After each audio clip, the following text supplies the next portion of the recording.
Hey guys, welcome back to Say Mojo Homestead. We are gonna do a little series on raising turkeys and our experience on raising turkeys.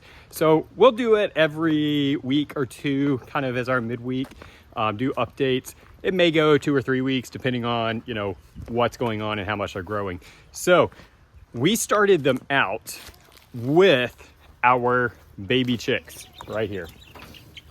Yeah, they still kind of freak out when I come into the picture, but the reason we did that is because baby turkeys are notorious for not knowing how to survive, basically, especially when you take the mom away from them. Now, these are Murray McMurray's, I think it's bronze breasted.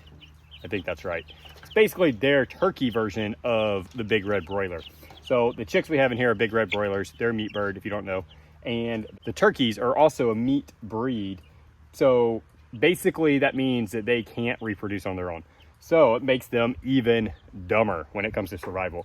So one tip that I got and that I would pass on to you guys if you've never raised turkeys before and you're thinking about getting into it, even if you get heritage breed, is if you can order some baby chicks with them so that you can start them out together. Chicks can figure out the food and the water pretty easy. Turkeys, not so much. Now, ours did not have a problem figuring out the water. It was more so the food, and even me showing them the food, pecking my finger in it to kind of show them, hey, this is what you do. They still weren't that interested until they saw the chicks eating it, and they have really done well. Now, these guys are a week old, so we have made it past 1 week, which is critical. Like, you really want to get them past that first week.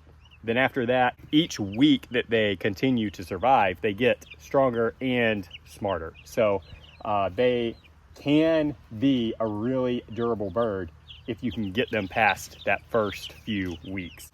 They're a week old. They don't need the heat light anymore because it's been pretty hot here, and there's enough body heat in there if they want to huddle together. So it is moving day. This is our brooder. Now, this has been in our chicken tractor, but I have just moved the chicken tractor to the location that these guys will start at. And so I'm gonna get them moved out of the brooder and into that chicken tractor and get the chicken tractor set up. They have really started to fledge out, meaning get their feathers, and they're moving around really well. Everybody looks really healthy. They just want to get out of here. And I want them to get out of here so that they can get on fresh grass. And we are going to raise these guys, like I said, in a chicken tractor, which basically means they're going to be free range. We're going to move them around. They're going to have access to bugs. They're going to have access to weeds, grass, whatever it is. Turkeys, even these meat breeds, are excellent foragers, even more so than the chickens. So they thrive in that situation. Now, we're not going to keep them with the chickens. Chickens are going to be ready to process before the turkeys, because the turkeys take a little longer to grow out. But as we go through this process, we'll show you guys how we're going to do that moving forward. In short, they will eventually have to be separated, and then we will put the turkeys somewhere else. So let's get these guys moved. All right, to move these guys, I'm going to put them in a wheelbarrow. We've got a pretty deep wheelbarrow, and I can carry several of them at one time. This trough is just too hard to drag all the way over to where I am going to start them out at.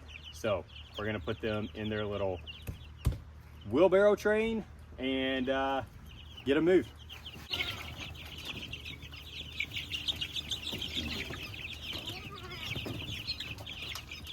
So if you didn't pick up on it before, these are the turkeys, these are the chickens. Now, the chickens are 2 weeks old, so they're a week ahead of the turkeys, which is why they're so much bigger.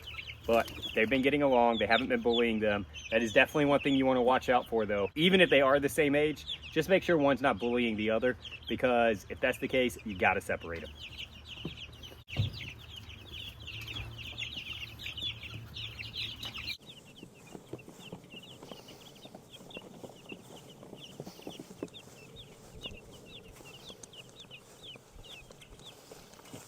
This is the Suskovich chicken tractor. Super easy to build. It's got a door.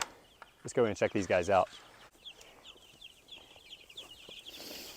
So they're all really stressed right now, but that's okay. They'll settle down, especially being on this fresh grass. So I've got a chain that can hang from the top bar that I hang their food from, and I will probably hang their water this go around. I haven't been hanging the water, but it's been a little bit annoying because stuff gets in it. So I'm hoping by hanging it, stuff won't get in it quite as much. Oh, they're coming over to me. Hey, you guys feel more comfortable now that you're out of your brooder? Let's shut that door. Don't want you getting too comfortable. So if you stumbled across this video because you're interested in raising meat birds, we did a comparison of the Cornish cross to the big red broiler. Again, we're raising big red broiler this time. Last time we raised Cornish cross. The first time we ever did meat birds, we did big red broiler. So I'll link that and you can check it out right here. So the only other thing that I did not cover is when you are starting out, you definitely want to make sure, as with any animal, you've got a good food setup and water setup. These things are going to need it right away. If you're not incubating the eggs and you order live chicks, they're going to come to you a day or two old. They got to us 2 days after their ship date, which means they were 2 days old once we got them. Now, all birds have enough nutrients for 2 days once they hatch, but after that, they've got to start getting water and they've got to start getting food. So having all that set up and ready to go before your chicks get there is key, because as soon as you get them, they're going to need that water and that food. But other than that, as far as getting them started, that's it. Not really that difficult. We've had great success so far. Now, granted, it's only been 1 week, like I said, with the turkeys, but they're doing great. They seem to be thriving. We've got 5 for 5 still, and I'm really excited about that. So thank you guys for joining. We'll be putting a video out every probably 1 to 2, maybe sometimes 3 weeks on this process and following along on our experiences with raising turkeys for the first time and just giving you some tips from what we've learned on how to do that if you're in that same boat and you're looking for that information. So if you're wanting to follow along with us and you haven't hit subscribe already, be sure you do that and hit that notified bell. That way you will always know when we put up a video and you'll be able to catch all these videos that we're going to put out on these baby turkeys. Thank you guys. As always, have a great week and be blessed.